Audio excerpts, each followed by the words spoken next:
എല്ലാവർക്കും നമസ്കാരം.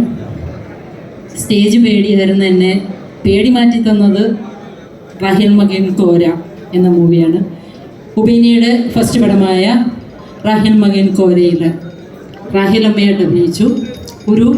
ആദ്യമായിട്ടാണ് എൻ്റെ പേരിൽ ഞാൻ അഭിനയിക്കുന്ന എൻ്റെ ക്യാരക്ടറിൻ്റെ പേരിൽ എനിക്ക് അഭിനയിക്കാൻ പറ്റി.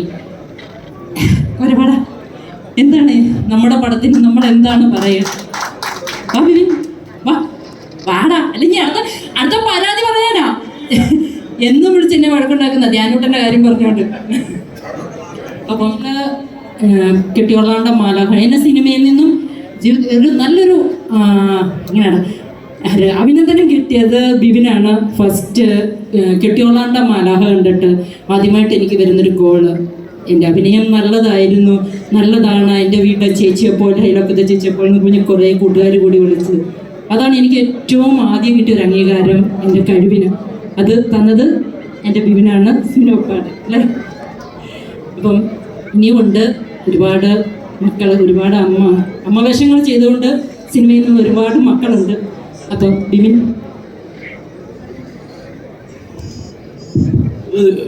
പ്രോട്ടോകോൾ പ്രകാരം കറക്റ്റാണ്, അതൊന്നുമില്ലല്ലേ? ഓക്കെ, എന്തായാലും വിനയൻ സാറുള്ളപ്പോൾ തന്നെ പറഞ്ഞേക്കാം. ഈ പുറകിൽ സംസാരിക്കണവർക്ക് ഞങ്ങളുടെ ഈ ഫംഗ്ഷൻ ബുദ്ധിമുട്ടാവുന്നുണ്ടാവോ?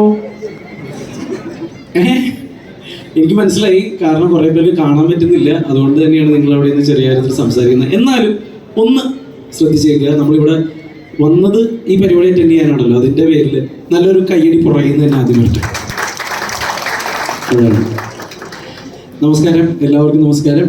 എൻ്റെ പ്രിയപ്പെട്ട ഒരുപാട് ആളുകളുണ്ട്. എൻ്റെ മുമ്പിലിരിക്കുന്ന എൻ്റെ ഗുരുജനങ്ങളുണ്ട്, എൻ്റെ പ്രിയപ്പെട്ട അമ്മയുണ്ട്. അമ്മ അവിടെ ഇരിപ്പുണ്ട്, അമ്മ അവിടെ ഇരിപ്പുണ്ട്. കൈവോക്കി അമ്മച്ചി. അമ്മച്ചി അവിടെ ഇരിപ്പുണ്ട്. ഭാര്യയും മോളുണ്ട്. അത് എടുത്ത് പറഞ്ഞു, മൈക്കിൽ കൂടി പറഞ്ഞു, എന്തിനാണ് പറയുന്നത്? ഓക്കെ, ഞാൻ വളരെ സന്തോഷത്തോടു കൂടി അഭിമാനത്തോടു കൂടി വേദിയിൽ നിൽക്കുകയാണ്. വിനയൻ സാറ് പോകുന്നതിന് മുമ്പ് എനിക്ക് ഈ പ്രസംഗിക്കണമെന്ന് എനിക്ക് വലിയൊരു ആഗ്രഹമായിരുന്നു. അതുകൊണ്ട് തന്നെ എൻ്റെ ഉള്ളിൽ എന്നെ വിളിച്ചതിന് വേറൊന്നുമല്ല, കുഞ്ഞുനാൾ മുതൽ സിനിമയിൽ അഭിനയിക്കണം എന്നുള്ളതിലുപരിയായിട്ട് സിനിമയിൽ നായകനാവണം എന്ന് സ്വപ്നം കണ്ട ആളാണ് ഞാൻ. വിനയൻ സാറിനോട് നേരിട്ട് ഇതിനു മുമ്പ് പറഞ്ഞിട്ടുണ്ട്.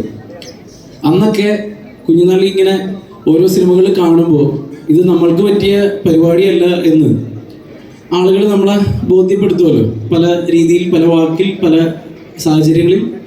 അപ്പോൾ എപ്പോഴും ഒരു പ്രതീക്ഷ എന്ന് പറയുന്നത് ഞാൻ പലപ്പോഴും വിനയൻ സാറിൻ്റെ പടങ്ങൾ കാണുമ്പോൾ വിനയൻ സാറുണ്ടല്ലോ, അങ്ങനെ ഒരു പ്രതീക്ഷയുടെ പേരായിരുന്നു എനിക്ക് വിനയൻ സാർ. അതിനു മുമ്പ് കയ്യടിക്കരുത്, നല്ല കയ്യടിക്കേണ്ട കാര്യം തന്നെയാണ്. ഒരു പ്രതീക്ഷയുടെ പേരായിരുന്നു എനിക്ക് വിനയൻ സാറ്. കാരണം എന്തെങ്കിലും ഒരിക്കൽ അദ്ദേഹം എന്നെ കാണുകയും തിരിച്ചറിയുകയും ഞാൻ അദ്ദേഹത്തിൻ്റെ മുമ്പിൽ വരികയും അദ്ദേഹം എന്തെങ്കിലും എന്നെ ഒരു സിനിമയിൽ നായകനാക്കിയില്ലെങ്കിൽ ഒരു ചെറിയ വേഷമെങ്കിലും തരുമെന്ന്. കാരണം എനിക്ക് ചെറിയ വേഷം പോലും സിനിമയിൽ കിട്ടുമോ എന്ന് എനിക്ക് അറിയില്ലായിരുന്നു.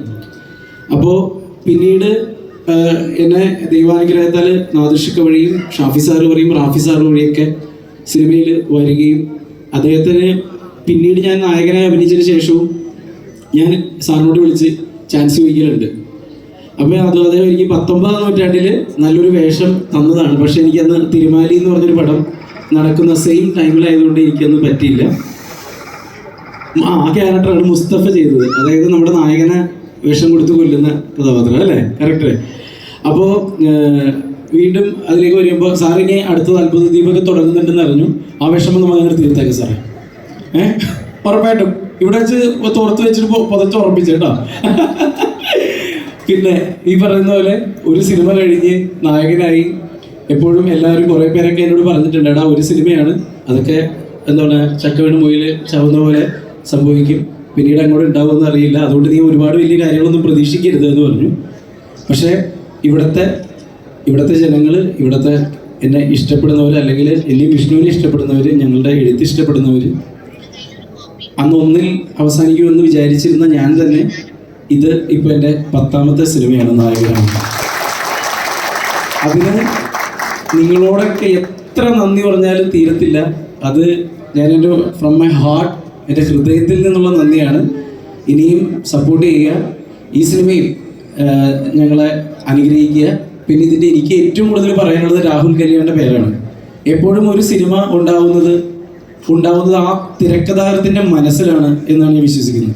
അദ്ദേഹമാണ് ആ സിനിമ ജനിപ്പിക്കുന്നത്, അതിൽ നിന്നാണ് പിന്നെ ബാക്കി എല്ലാം എക്സിക്യൂട്ട് ചെയ്യുന്നത്.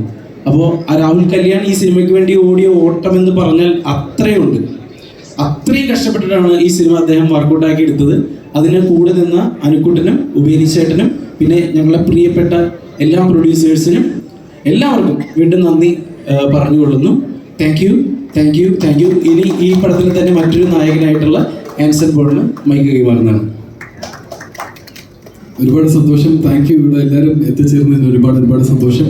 Thank you Vineeth sir. Vineeth സാറിന് ആദ്യമായിട്ടാണ് ഞാൻ നേരിട്ട് കാണുന്നത്. ഒരുപാട് ആഗ്രഹമുണ്ട് നേരിട്ട് കാണണം, വർക്ക് ചെയ്യണമെന്നൊക്കെ ഒരുപാട് ആഗ്രഹമുണ്ട്. അപ്പോൾ ഈ ഒരു വേദിയിൽ അത് സംഭവിച്ച ഒരുപാട് നന്നായിട്ട് പറയുന്നു.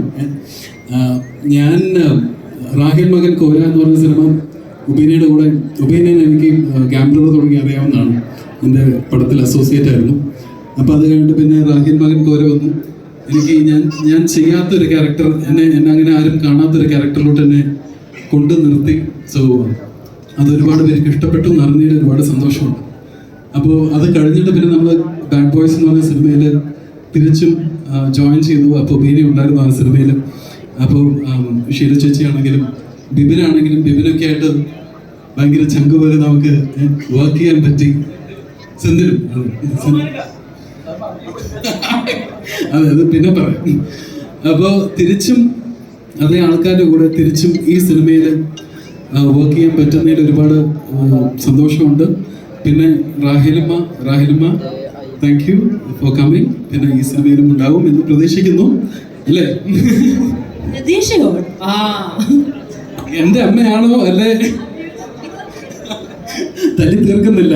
അപ്പൊ എന്തായാലും പ്രേക്ഷകർക്ക് ഇവിടെ അല്ലേ? അപ്പൊ